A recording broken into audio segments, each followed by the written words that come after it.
두시는지 어두운 밤은 왜 그리 길었는지 나를 고독하게 나를 낮아지게 세상 어디도 기댈 곳이 없게 하셨네.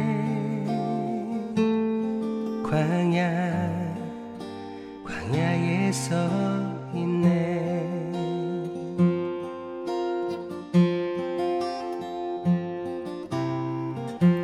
주님만 내 도움이 되시고 주님만 내 뜻이 되시는 주님만 내 친구 되시는 광야.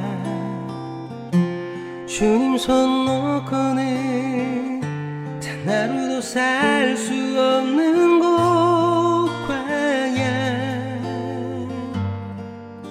광야에 서 있네.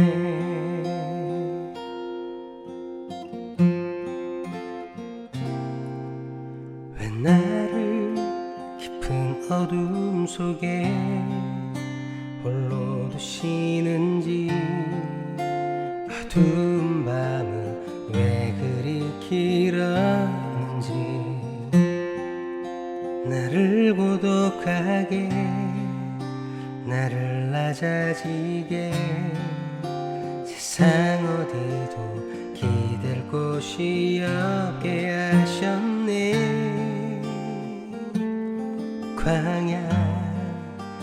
광야에 서 있네.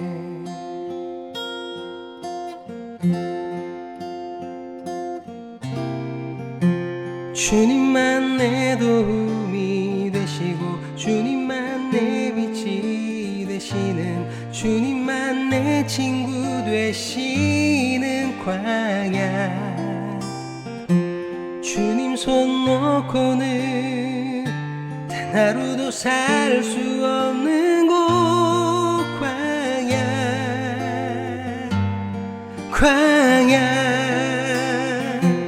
주께서 나를 사용하시려 나를 더 정결케 하시려 나를 택하여 보내신 그곳 광야. 성령이 내 영을 다시 태어나게 하는 곳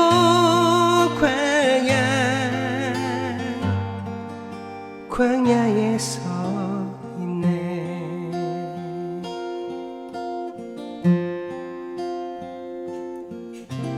내 차가 산산이 깨지고 높아지려 했던 내 꿈도 주님 앞에 내어놓고 오직 주님 뜻만 이루어지기를 나를 통해 주님 만들어 나시기를.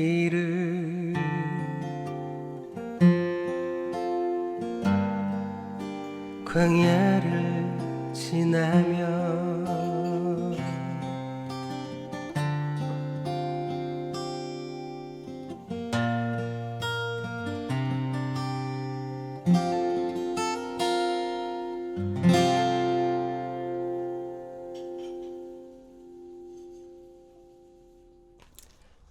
오늘은 호세아 2장 14절에서 23절까지 말씀으로 당근과 채찍의 목적은 같다라는 제목으로 함께 말씀을 나누려고 합니다.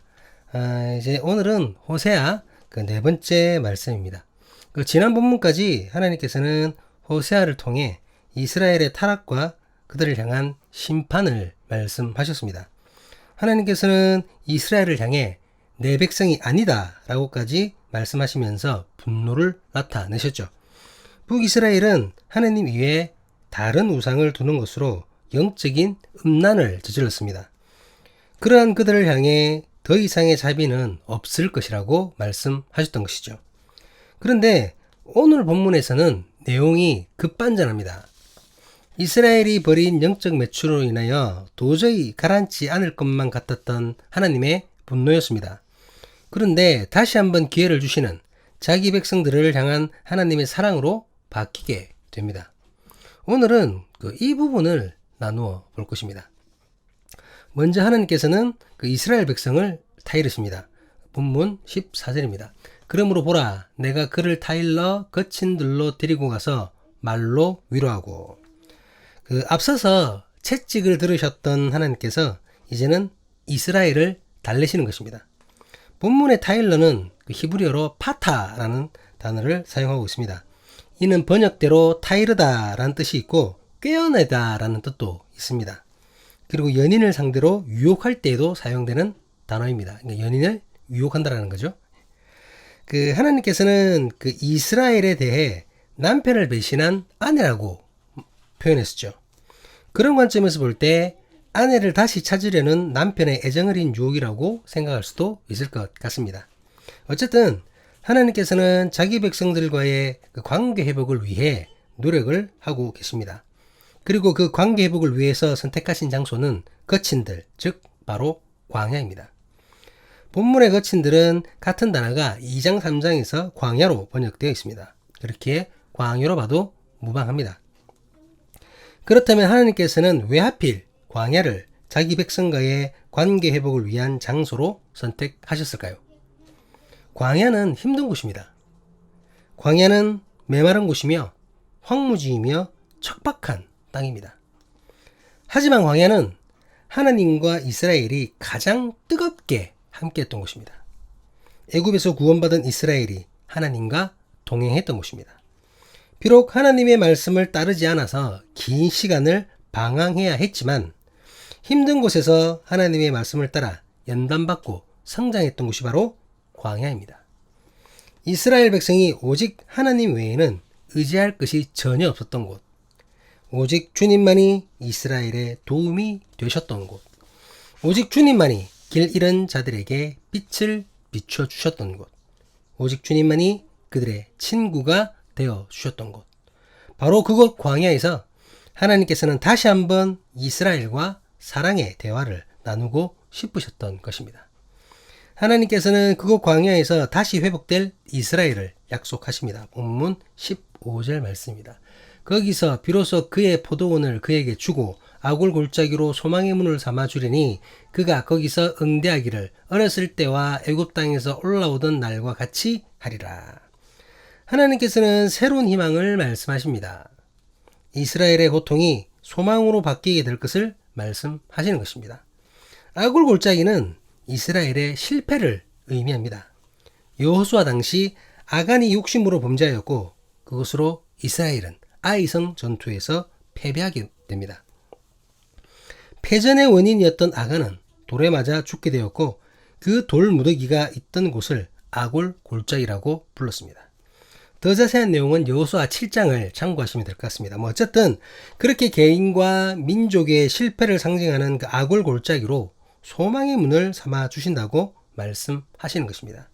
이 말씀은 이스라엘을 실패와 죽음에서 성공과 생명으로 회복시키실 것을 전하시는 것입니다.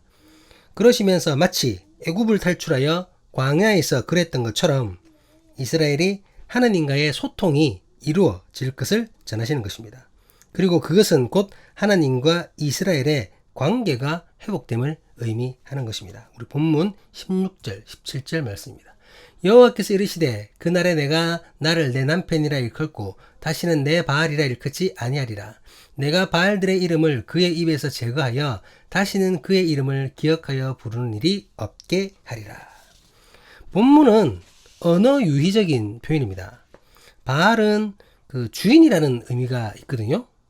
그러니까 하나님과 관계가 회복된 이스라엘이 하나님을 나의 남편이라고 부르게 될 것이고 더 이상 바알, 즉 나의 주인이라고 부르지 않게 될 것을 말하는 것이죠.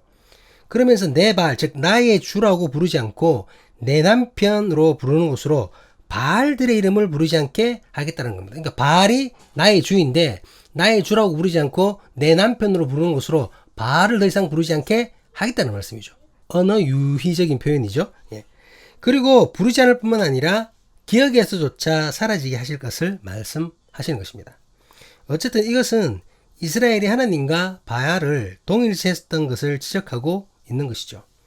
이스라엘은 풍요의 신인 바알에게 풍요를 구했던 것처럼 하나님께도 풍요를 구했었습니다.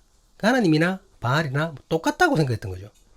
하지만 회복된 이스라엘은 바알에게 풍요를 구하지 않을 것이며 하나님의 이름으로 풍요를 구하는 일도 없게 될 것입니다. 그러니까 바알에게 구하지 않을 것이며 바알에게 구했던 것처럼 하나님께 구하지도 않을 거란 얘기입니다.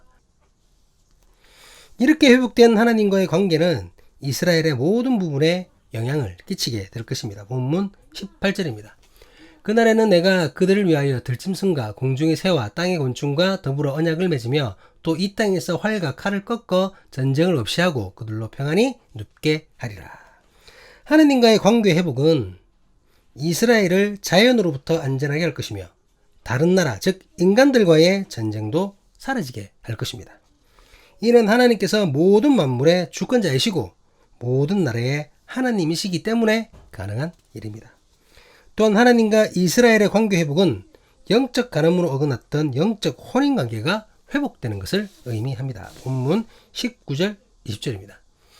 내가 내게 장가들어 영원히 살되 공의와 정의와 은총과 긍휼이 여김으로 내게 장가들며 진실함으로 내게 장가들리니 내가 여호와를 알리라. 아내인 이스라엘의 음란했던 그 과거는 씻어내어지고 청산이 될 것입니다. 그리고 다시 새롭게 남편과 아내의 관계, 즉 혼인관계가 시작될 것입니다. 음란과 부정, 간음과 배신이 아닌 공의와 정의, 은총과 긍휼로 진실한 관계를 이루게 될 것입니다. 그때 이스라엘은 진정으로 남편 되시는 하나님을 바르게 알게 될 것이라고 말씀하시는 것이죠. 이제 하나님께서는 당신과 이스라엘의 회복으로 이루어질 풍요로움을 말씀하십니다. 본문 21절 22절입니다. 여호와께서 이르시되 그날에 내가 응답하리라. 나는 하늘에 응답하고 하늘은 땅에 응답하고 땅은 곡식과 포도주와 기름에 응답하고 또 이것들은 이스라엘에 응답하리라. 앞서서 회복된 하나님과의 관계로 인해 자연과 나라와 사람과의 관계까지 이스라엘의 모든 부분에 영향을 끼치게 될 것이라고 말하였습니다. 그것은 하나님과 이스라엘의 관계 회복 자체가 온 땅에 영향을 미치게 될 것이기 때문입니다. 하나님과 이스라엘의 회복된 관계는 모든 땅을 풍요롭게 할 것이기 때문이라는 것이죠. 그렇게 하나님께서는 이스라엘을 심판하실지라도 완전하게 버리지는 않으십니다. 오히려 버리셨던 이스라엘을 향한 회복의 메시지를 선포하십니다. 본문 23절입니다. 내가 나를 위하여 그를 이 땅에 심고 긍휼히 여김을 받지 못하였던 자를 긍휼히 여기며 내 백성 아니었던 자에게 향하여 이르기를 너는 내 백성이라 하리니 그들은 이르기를 주는 내 하나님이시라 하리라 하시니라. 1장 말미에서 회복을 말씀하셨던 것처럼 사랑하는 아내 이스라엘의 회복을 다시 한번 선언하시는 것입니다. 로루하마에서 루하마로, 로암미에서 암미로 긍휼히 여김을 받지 못하였던 이스라엘을 긍휼히 여기시며 당신의 백성이 아니라던 말씀을 거두시고 이스라엘을 향하여 내 백성이라고 이르시는 것입니다. 이에 대해서 이스라엘은 회복시키신 하나님의 말씀에 반응하며 감사와 다짐의 고백을 하여야 합니다. 더 이상 바알들에게 눈을 돌리지 말고 오직 하나님을 향하여 내 하나님이시라고 고백하고 선포하고 다짐해야 한다는 것입니다. 그렇게 이스라엘의 온전한 회복은 이루어지게 될 것입니다. 자, 그렇다면 하나님은 왜 이러시는 걸까요? 그러니까 영적 간음을 저지른 이스라엘에게 심판을 말씀하셨다가 다시 말을 바꾸어 회복을 말씀하시느냐는 말입니다. 우리는 변함이 없으신 하나님을 고백합니다. 신실하신 하나님, 실수가 없으신 하나님, 말씀하신 것을 반드시 이루시는 하나님을 고백합니다. 그런데 호세아에서는 심판을 말씀하신 하나님께서 이어서 관계가 회복될 것을 말씀하고 계십니다. 다시는 이스라엘을 긍휼히 여기지 않으실 것처럼 자기 백성이 아니라고까지 말씀하셨는데 어느새 긍휼을 말씀하시고 여전히 당신의 백성이라고 전하십니다. 왜 이러시는 걸까요? 하나님은 우리가 알고 있는 하나님과는 달리 사실은 변덕스러운 분이실까요? 자신의 기분에 따라 말 안 들으면 이렇게 말씀하시고 다시 말 잘 들으면 다르게 말씀하시는 그런 하나님이신가요? 오늘 말씀의 제목이 당근과 채찍의 목적은 같다입니다. 당근과 채찍은 그 말에게 상으로 먹이는 당근과 엄격한 체벌, 즉 채찍질하는 것을 비유적으로 말하는 관용어입니다. 1800년대 영국에서부터 유래된 말이라고 하는데요. 달리는 말이든 짐을 싣고 나르는 말이든 그 용도에 맞게 잘 활용할 수 있도록 당근도 먹이고 채찍을 가하기도 한다는 말이죠. 그러니까 경주마가 잘 달릴 수 있도록 상황에 따라 당근을 주기도 하고 때로는 채찍을 가하기도 한다는 말입니다. 얘는 뭐 짐을 나르는 말도 마찬가지겠죠. 짐을 잘 나르게 하기 위해서 당근을 주기도 하고 채찍을 가하기도 한다는 거죠. 그건 무슨 말입니까, 이 말은? 결국 당근과 채찍의 원래 목적은 같다라는 거예요. 이해되시나요? 당근도 채찍도 결국은 그 말이 경주마는 잘 달리고 짐을 실는 말은 잘 싣고 그렇게 하기 위해서라는 겁니다. 사람과 동물을 대상으로 똑같은 선상에서 비교할 수는 없습니다. 하지만 당근과 채찍이 주어지는 그 목적성을 이해함으로 하나님의 심판과 회복의 목적을 깨닫는 것에 도움을 받을 수 있습니다. 이는 하나님의 심판과 회복 역시 같은 목적으로 이루어지는 것이라는 말입니다. 호세아 두 번째 말씀을 나누면서 심판을 통해 하나님께서 원하시는 것이 무엇인지를 살펴보았습니다. 하나님의 심판은 결국 깨달음과 회개 그리고 회복에 있다는 사실을 나누었습니다. 떠났던 백성이 하나님께 돌아와서 다시 하나님과 함께하는 것입니다. 하나님께서 이스라엘에게 회복의 말씀을 주시는 것의 목적도 이와 같다는 말이죠. 심판을 통해 이스라엘이 회복되어 다시 함께 하시기를 원하셨던 것처럼 회복의 말씀을 통해 깨닫고 변화된 이스라엘과 함께 하시기를 원하신다는 것입니다. 그렇기에 심판의 말씀을 하셨던 하나님께서 다시 회복의 말씀을 하는 것은 변덕스러운 하나님의 본성이 아닙니다. 하나님께서 진정으로 바라시는 것을 이루기 위해 심판과 회복, 즉 당근과 채찍이라는 방법을 모두 사용하고 계시는 것이죠. 결국 변함없으신 하나님의 뜻을 이루기 위해 다양한 방법을 통해 이스라엘을 변화시키시려는 하나님의 열심인 것입니다. 이해되시죠? 그렇기 때문에 우리가 진정으로 깨달아야 할 것은 하나님께서 최종적으로 원하시는 것이 무엇이냐입니다. 당근 받는 것 자체에 너무 들떠 있다든지 채찍 때문에 좌절만 하고 있다든지 할 필요가 없습니다. 나에게 주어진 당근을 통해 하나님의 뜻이 무엇인지, 내가 받은 채찍으로 인해 하나님께서 원하시는 것이 무엇인지를 묵상하고 찾고 깨달아야 하는 것이 중요하다는 것이죠. 사랑하는 사람교회 신앙 공동체 여러분, 우리는 인생을 살면서 당근과 같은 일이 있을 때도 있고 채찍과 같은 불행이 닥칠 때도 있습니다. 그때마다 일희일비하며 하나님을 향한 마음이 흔들려서는 안 된다는 것입니다. 그렇게 당근과 채찍 자체에만 매몰되어 하나님의 뜻을 놓치는 실수를 해서는 안 된다는 말입니다. 마치 이전에는 당근을 주셨던 하나님께서 이제는 채찍으로 때렸다고 해서 나를 향한 마음이 변하셨다고 그렇게 착각해서는 안 된다는 것이죠. 신실하신 하나님, 변함없으신 하나님께서는 우리에게 당근과 채찍으로 한결같은 뜻을 전하고 계십니다. 그것은 남편 되신 하나님과 언제 어느 때라도 함께 하자는 것이죠. 즐거울 때도 슬플 때도 당근이 넘치는 풍성함 속에서도 채찍과 같은 괴로움에 연속되는 날들 속에서도 늘 언제나 한결같은 주님과 함께하기 위해 나 역시 한결같은 모습을 지키기 위해 최선을 다해야 한다라는 것입니다. 오늘 말씀을 통해 참된 깨달음을 주시기를 간절히 기도합니다. 우리가 가장 우선적으로 힘쓰고 신령과 진정으로 노력해야 되는 것이 무엇인지를 깨달을 수 있기를 간절히 기도합니다. 거룩하신 하나님과 함께하는 거룩한 백성으로 살아가기를 원하시는 하나님의 뜻을 기억하는 우리이길, 사람의 교회 신앙 공동체이길, 지금도 살아계셔서 우리와 함께하시는 예수 그리스도의 이름으로 간절히 간구합니다.